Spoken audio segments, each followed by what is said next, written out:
नमस्कार, मैं हूँ डॉक्टर तबस्सुम पटेल, सहायक प्राध्यापक वाणिज्य, शासकीय विक्रम महाविद्यालय खाचरोद, जिला उज्जैन।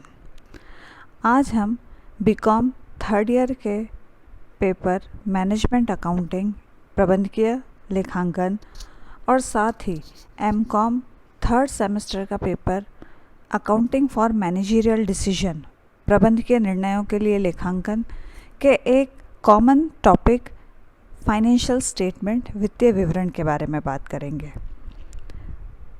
लेखांकन प्रक्रिया में व्यवसाय से संबंधित विभिन्न व्यवहारों का लेखन, वर्गीकरण और संक्षिप्तीकरण किया जाता है। संक्षिप्तीकरण को अंग्रेजी में समराइजेशन कहा जाता है। समराइजेशन की प्रोसेस बिजनेस की प्रॉफिटेबिलिटी और फाइनेंशियल पोजीशन को क्लियर करने के लिए काम आती है।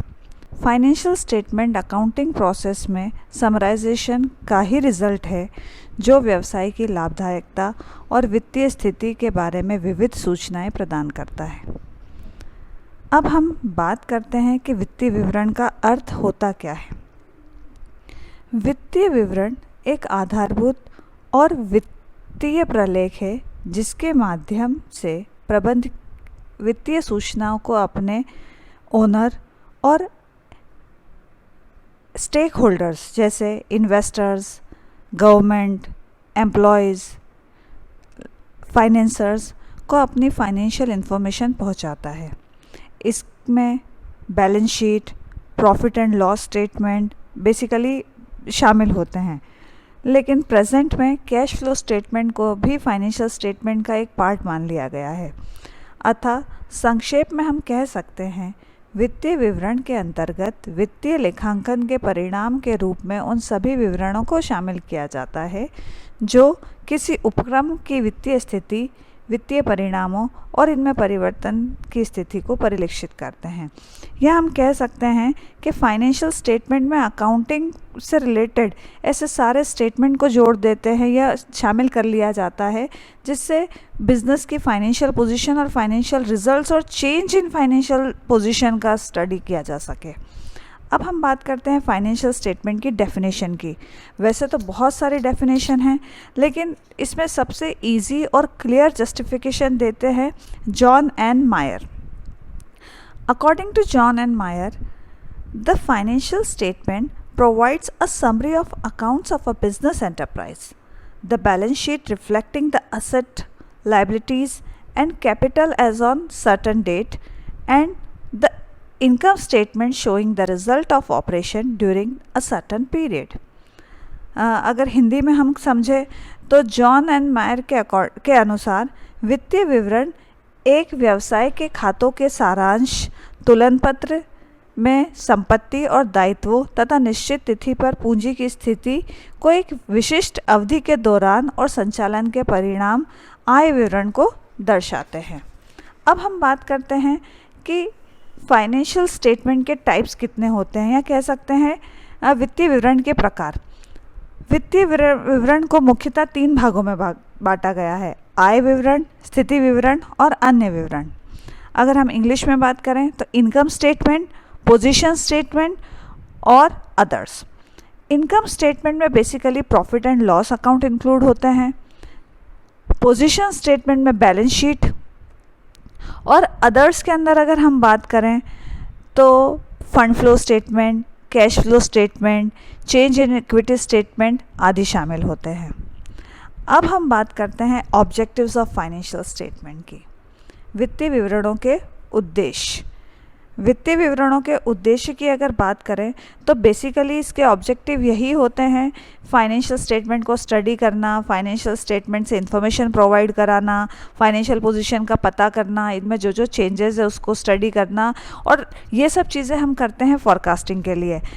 अब हम इसको थोड़ा डिटेल में जाते हैं तो सबसे पहला ऑब्जेक्टिव होता है वित्तीय सूचनाएं प्रदान करना, to provide financial information. Financial statement का बेसिक ऑब्जेक्टिव व्यवसाय के संबंध में विभिन्न और विश्वसनीय वित्तीय सूचनाएं प्रदान करना। The basic objective of financial statement is to provide reliable and various type of financial information.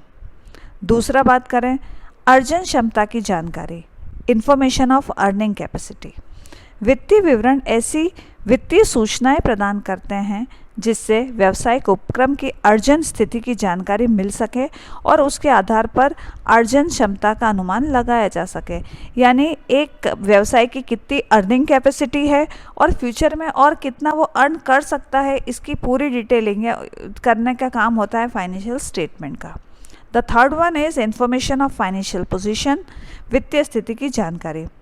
Financial statement का एक इम्पॉर्टेंट ऑब्जेक्टिव बिजनेस यूनिट की इकोनॉमिक असेट और लाइबिलिटी से रिलेटेड रिलायबल इंफॉर्मेशन प्रोवाइड करना भी होता है। The fourth one is information of change in financial position, वित्तीय स्थिति में परिवर्तन की जानकारी। फाइनेंशियल स्टेटमेंट का एक उद्देश्य यह भी होता है कि निश्चित अवधि में फाइनेंशियल रिसोर्सेज और लाइबिलिटीज़ में होने वाले चेंजेस को स्पष्ट करें। इसी दृष्टि से cash flow statement, fund flow statement और विभिन्न अनुसूचियों को वित्तीय विवरण में शामिल किया जाता है। And the last one is it's help in financial forecasting, वित्तीय पूर्वानुमानों में सहायता। फाइनेंशियल स्टेटमेंट का एक उद्देश्य ऐसी सभी आवश्यक सूचनाएं उपलब्ध कराना है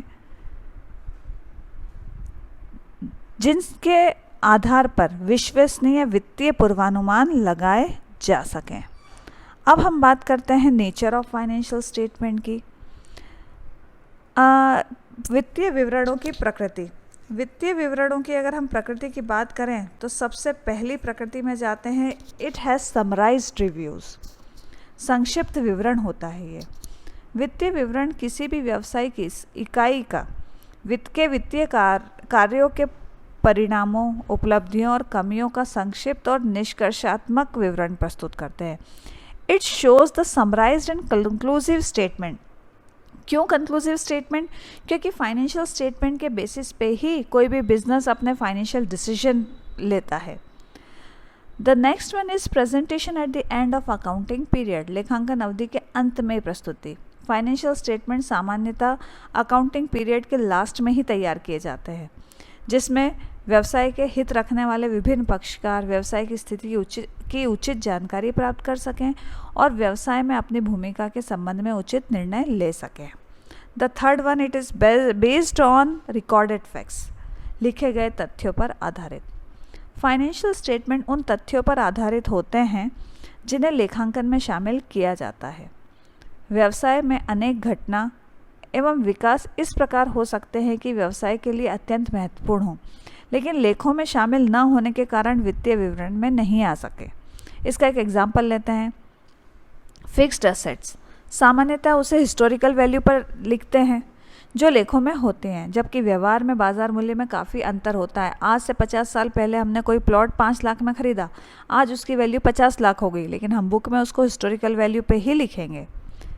the next one is level of reliability, विश्वसनीयता का स्तर। वित्तीय विवरण में विश्वसनीयता लेखांकन समंकों की विश्वसनीयता पर निर्भर करता है, यानी आपके फाइनेंशियल स्टेटमेंट कितने सही है ये सारा डिपेंड करता है कि आपको जो डाटा मिला है वो डाटा कितना एक्यूरेट है, कितना रिलायबल है। And the last one is influence of personal judgment, लेखापाल की व्यक्तिगत निर्णयों का प्रभाव। हम ये जानते हैं कि फाइनेंशियल स्टेटमेंट में अकाउंटिंग प्रिंसिपल्स, लीगल प्रोविजंस को ध्यान में रखा जाता है, लेकिन इन पर लेखापाल के व्यक्तिगत दृष्टिकोण एवं निर्णयों का प्रभाव भी पड़ता है। जैसे अगर कोई लेखापाल को डाटा दिया है सही, लेकिन उसने कुछ उसको समझने में गलती कर दी, तो उसमें बहुत सारे रिजल्ट में परिवर्तन आ सकते हैं। इसका एक उदाहरण देते हैं कि कौन सी पद्धति अपनाई जाए, स्टॉक का मूल्यांकन किस आधार पर किया जाए, ये सारा डिपेंड करता है लेखापाल की निर्णय क्षमता पर। तो वो जिस तरीके से निर्णय करेगा उसी आधार पर उसका अकाउंटिंग या फाइनेंशियल स्टेटमेंट प्रिपेयर होगा। वित्तीय विवरण प्रबंध द्वारा आवधिक समीक्षा या कह सकते हैं एक पीरियोडिक कंक्लूसिव रिपोर्ट करने के उद्देश्य से तैयार किया जाता है। व्यवसाय में विनियोग की स्थिति तथा समीक्षा अवधि पे प्राप्त रिजल्ट से संबंधित होते हैं। वे अभिलिखित तथ्यों, लेखांकन परंपराओं और व्यक्तिगत निर्णय के संयोग को दर्शाते हैं। अब हम बात करते हैं लिमिटेशंस ऑफ फाइनेंशियल स्टेटमेंट की। हम ये जानते हैं कि फाइनेंशियल स्टेटमेंट यूज़र्स के लिए बहुत ज़्यादा बेनिफिशियल है, लेकिन इनको बनाते टाइम बहुत ही सावधानी रखना ज़रूरी है और इसमें बहुत सारी त्रुटियों की भी संभावनाएं बढ़ जाती है. It increase the chances of errors और यही इन सब की लिमिटेशंस है. सबसे पहली लिमिटेशन की हम बात करें, it does not reflect current situation. वर्तमान स्थिति को प्रतिबिंबित नहीं करता. इट डजेंट एक्सप्लेन, ये वर्तमान स्थिति को नहीं दर्शाता है. फाइनेंशियल स्टेटमेंट को ऐतिहासिक लागत के आधार पर तैयार किया जाता है. It can be prepared on historical cost.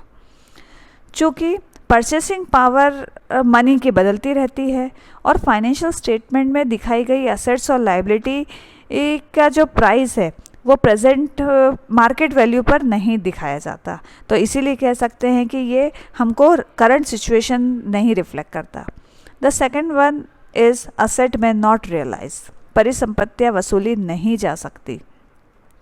लेखांकन में विशेष कंसेप्ट के आधार पर किया जाता है, या हम कह सकते हैं अकाउंटिंग जब हम करते हैं it depends on fix concepts and principles.